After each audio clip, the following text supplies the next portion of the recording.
महाभारत युद्ध के 17वें दिन जब शल्य और कर्ण के बीच बड़ा उग्र वाद विवाद आगे बढ़ता जा रहा था, तब आगे कर्ण ने शल्य को किस प्रकार की बातें कह सुनाई। पिछले भाग का लिंक आपको डिस्क्रिप्शन बॉक्स और चैनल के पेज पर कर्ण पर्व की प्लेलिस्ट में मिल जाएगा। यह एक ग्राफिक्स वीडियो है, इसे आप आराम से बैठकर देखिए और महाभारत की अद्भुत कथा का आनंद लीजिए। कर्ण पर्व अध्याय 42। संजय बोले, हे राजन, मदराज शल्य की ये अप्रिय बातें सुनकर महामनस्वी अधिरथ पुत्र कर्ण ने असंतुष्ट होकर उनसे कहा। कर्ण ने कहा, शल्य, अर्जुन और श्री कृष्ण कैसे हैं यह बात मुझे अच्छी तरह ज्ञात है। अर्जुन का रथ हाँकने वाले श्री कृष्ण के बल और पांडुपुत्र अर्जुन के महान दिव्यास्त्रों को इस समय मैं भली भांति जानता हूँ। तुम स्वयं उनसे अपरिचित हो। वे दोनों कृष्ण शस्त्रधारियों में श्रेष्ठ हैं, तो भी मैं उनके साथ निर्भय होकर युद्ध करूंगा। परंतु परशुराम जी से तथा एक ब्राह्मण शिरोमणि से मुझे जो शाप प्राप्त हुआ है, वह आज मुझे अधिक संताप दे रहा है। पूर्व काल की बात है, मैं दिव्य अस्त्रों की प्राप्ति करने की इच्छा से ब्राह्मण का वेश बनाकर परशुराम जी के पास रहता था। शल्य, वहां भी अर्जुन का ही हित चाहने वाले देवराज इंद्र ने मेरे कार्य में विघ्न उपस्थित कर दिया था। उस दिन गुरुदेव मेरी जांघ पर अपना मस्तक रखकर सो गए। उस समय इंद्र ने एक कीड़े के भयंकर शरीर में प्रवेश करके मेरी जांघ के पास आकर उसे काट लिया। काटकर उसमें भारी घाव कर दिया और इस कार्य के द्वारा उन्होंने मेरे मनोरथों में विघ्न डाल दिया। जांघ में घाव हो जाने के कारण मेरे शरीर से रक्त का महान प्रवाह बह चला। तत्पश्चात जब गुरुजी जागे तब उन्होंने यह सब कुछ देखा। शल्य, उन्होंने मुझे ऐसे धैर्य से युक्त देखकर पूछा। परशुराम जी ने कहा, अरे तू ब्राह्मण तो नहीं है, फिर कौन है? सच सच बता दे। तब मैंने उनसे अपना यथार्थ परिचय देते हुए इस प्रकार कहा, भगवान, मैं सूत हूं। तदनंतर मेरा वृतांत सुनकर महातपस्वी परशुराम जी के मन में मेरे प्रति अत्यंत रोष भर गया और उन्होंने मुझे शाप देते हुए कहा।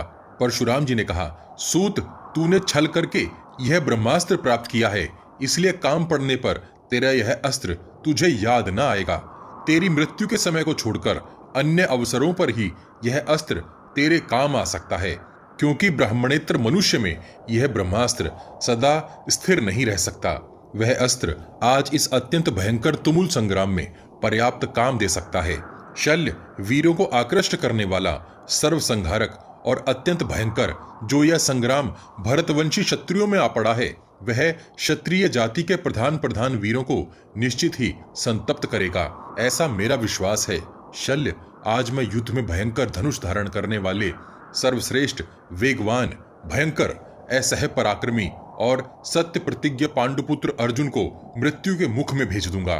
उस ब्रह्मास्त्र से भिन्न एक दूसरा अस्त्र भी मुझे प्राप्त है, जिससे आज सम्रांगण में मैं शत्रु समूहों को मार भगाऊंगा तथा उन भयंकर धनुर्धर, अमित तेजस्वी, प्रतापी, बलवान अस्त्रवेत्ता, क्रूर, शूर, रौद्र रूपधारी तथा शत्रुओं का वेग सहन करने में समर्थ अर्जुन को भी युद्ध में मार डालूंगा। जल का स्वामी, वेगवान और अप्रमेय समुद्र बहुत लोगों को निमग्न कर देने के लिए अपना महान वेग प्रकट करता है, परंतु तट की भूमि उस अत्यंत महासागर को भी रोक लेती है। इस प्रकार मैं भी मर्मस्थल को विदीर्ण करने वाले सुंदर पंखों से युक्त असंख्य वीर विनाशक बाण समूहों का प्रयोग करने वाले उन कुंती कुमार अर्जुन के साथ रणभूमि में युद्ध करूंगा, जो इस जगत के भीतर प्रत्यंचा खींचने वाले वीरों में सबसे उत्तम है। कुंती कुमार अर्जुन अत्यंत बलशाली, महान अस्त्रधारी, समुद्र के समान दुर्लंघ्य, भयंकर बाण समूहों की धारा बहाने वाले और बहुसंख्यक भूपालों को डुबो देने वाले हैं। तथापि मैं समुद्र को रोकने वाली तटभूमि के समान अपने बाणों द्वारा अर्जुन को बलपूर्वक रोकूंगा और उनका वेग सहन करूंगा। आज मैं युद्ध में जिनके समान इस समय किसी दूसरे मनुष्य को नहीं मानता, जो हाथ में धनुष लेकर रणभूमि में देवताओं और असुरों को भी परास्त कर सकते हैं, उन्हीं वीर अर्जुन के साथ मेरा अत्यंत घोर युद्ध होगा। उसे तुम देखना। अत्यंत ज्ञानी पांडुपुत्र अर्जुन युद्ध की इच्छा से महान दिव्यास्त्रों द्वारा मेरे सामने आएंगे। उस समय मैं अपने अस्त्रों द्वारा उनके अस्त्र का निवारण करके युद्ध स्थल में उत्तम बाणों से कुंती कुमार अर्जुन को मार गिराऊंगा। सहस्त्रों किरणों वाले सूर्य के सदृश प्रकाशित हो संपूर्ण दिशाओं को ताप देते हुए भयंकर वीर अर्जुन को मैं अपने बाणों द्वारा उसी प्रकार अत्यंत आच्छादित कर दूंगा जैसे मेघ अंधकार नाशक सूर्य देव को ढक देते हैं। जैसे प्रलय काल का मेघ इस जगत को दग्ध करने वाले तेजस्वी एवं प्रज्वलित धूममयी शिखा वाले संवर्तक अग्नि को बुझा देते हैं, उसी प्रकार मैं मेघ बनकर बाणों की वर्षा द्वारा युद्ध में अग्नि रूपी अर्जुन को शांत कर दूंगा।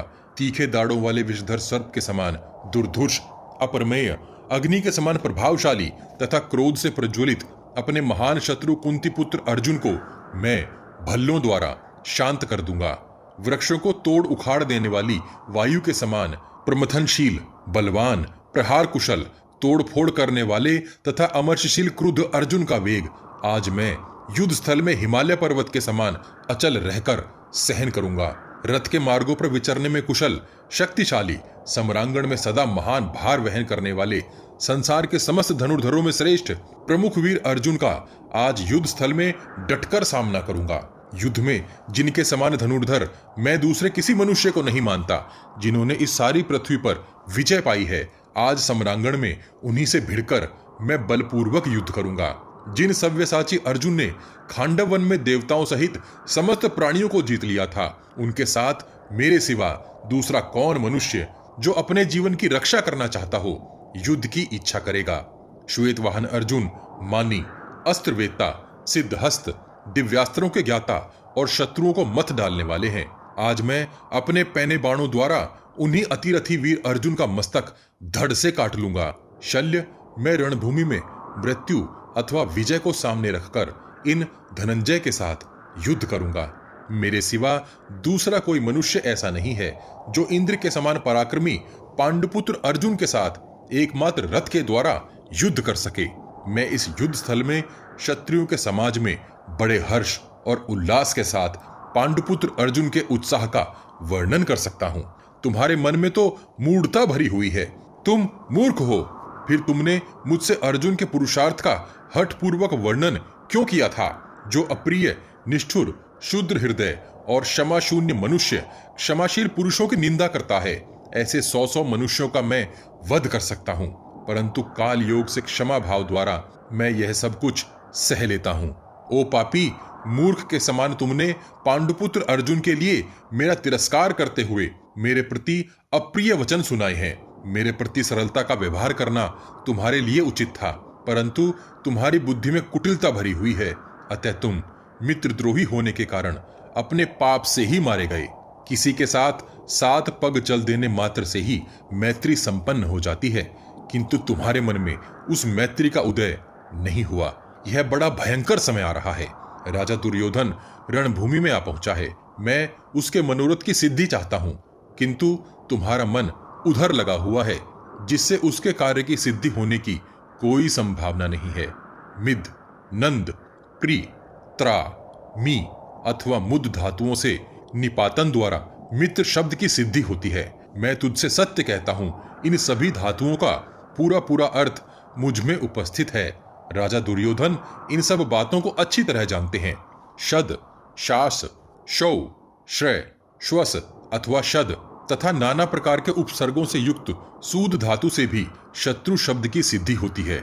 मेरे प्रति इन सभी धातुओं का सारा तात्पर्य तुम में संगठित हो चला है, अतः मैं दुर्योधन का हित, तुम्हारा प्रिय, अपने लिए यश और प्रसन्नता की प्राप्ति तथा परमेश्वर की प्रीति का संपादन करने के लिए पांडुपुत्र अर्जुन और श्री कृष्ण के साथ प्रयत्न पूर्वक युद्ध करूंगा। आज मेरे इस कर्म को तुम देखो, आज मेरे उत्तम ब्रह्मास्त्र और दिव्यास्त्रों को देखो। मैं इनके द्वारा भयंकर पराक्रमी अर्जुन के साथ उसी प्रकार युद्ध करूंगा जैसे कोई अत्यंत मतवाला हाथी दूसरे मतवाले हाथी के साथ भिड़ जाता है। मैं युद्ध में अजेय तथा असीम शक्तिशाली ब्रह्मास्त्र का मन ही मन स्मरण करके अपनी विजय के लिए अर्जुन पर प्रहार करूंगा। यदि मेरे रथ का पहिया किसी विषम स्थान में न फंस जाए तो उस अस्त्र से अर्जुन रणभूमि में जीवित नहीं छूट सकते। शल्य मैं दंडधारी सूर्यपुत्र यमराज से, पाशधारी वरुण से, गदा हाथ में लिए हुए कुबेर से, वज्रधारी इंद्र से अथवा दूसरे किसी आतताई शत्रु से भी कभी नहीं डरता। इस बात को तुम अच्छी तरह समझ लो। इसलिए मुझे अर्जुन और श्री कृष्ण से भी कोई भय नहीं है। उन दोनों के साथ रण क्षेत्र में मेरा युद्ध अवश्य होगा। नरेश्वर, एक समय की बात है, मैं शस्त्रों के अभ्यास के लिए विजय नामक एक ब्राह्मण के आश्रम में आसपास विचरण कर रहा था। उस समय घोर एवं भयंकर बाण चलाते हुए मैंने अनजाने में एक असावधानी के कारण उस ब्राह्मण की होम धेनु अर्थात कामधेनु के बछड़े को एक बाण से मार डाला। शल्य, तब उस ब्राह्मण ने एकांत में घूमते हुए मुझसे आकर कहा। ब्राह्मण ने कहा, तुमने प्रमादवश मेरी होम धेनु अर्थात कामधेनु के बछड़े को मार डाला है, इसलिए तुम जिस समय रणक्षेत्र में युद्ध करते करते अत्यंत भय को प्राप्त हो, उसी समय तुम्हारे रथ का पहिया गड्ढे में गिर जाए। हे शल्य, मैं ब्राह्मण को 1000 गौएं और 600 बैल दे रहा था, परंतु उससे उसका कृपा प्रसाद प्राप्त न कर सका। हलदंड के समान दांतों वाले 100 हाथी और सैकड़ों दास दासियों के देने पर भी उस श्रेष्ठ ब्राह्मण ने मुझ पर कृपा नहीं की। श्वेत बछड़े वाले 14,000 काली गौएं मैं उसे देने के लिए ले आया, तो भी उस श्रेष्ठ ब्राह्मण से अनुग्रह न पा सका। मैं संपूर्ण भोगों से संपन्न समृद्धशाली घर और जो कुछ भी धन मेरे पास था वह सब उस ब्राह्मण को सत्कार पूर्वक देने लगा, परंतु उसने कुछ भी लेने की इच्छा नहीं की। उस समय मैं प्रयत्न पूर्वक अपने अपराध के लिए क्षमा याचना करने लगा। तब ब्राह्मण ने कहा, सूत, मैंने जो कह दिया वह वैसा ही होकर रहेगा, वह पलट नहीं सकता। असत्य भाषण प्रजा का नाश कर देता है, अतः मैं झूठ बोलने के पाप का भागी होऊंगा, इसलिए धर्म की रक्षा के उद्देश्य से मैं मिथ्या भाषण नहीं कर सकता। तुम लोभ देकर ब्राह्मण की इस उत्तम गति का विनाश न करो। तुमने पश्चाताप और दान द्वारा उस वत्स वध का प्रायश्चित कर लिया। जगत में कोई भी मेरे कहे हुए वचन को मिथ्या नहीं कर सकता, इसलिए मेरा शाप तुझे प्राप्त होगा ही। मद्राज, यद्यपि तुमने मुझ पर आरोप किए हैं, तथापि सुहृदय होने के नाते मैंने तुमसे ये सारी बातें कह दी हैं। मैं जानता हूं तुम अब भी निंदा करने से बाज ना आओगे, तो भी कहता हूं कि चुप होकर बैठो और अब से जो कुछ कहूं उसे सुनो। कर्ण पर्व का अध्याय 42 यहीं समाप्त होता है। अगले भाग में जानेंगे कि शल्य और कर्ण का वाद विवाद किस प्रकार आगे बढ़ता ही गया और उन्होंने एक दूसरे को किस प्रकार की बातें बोली।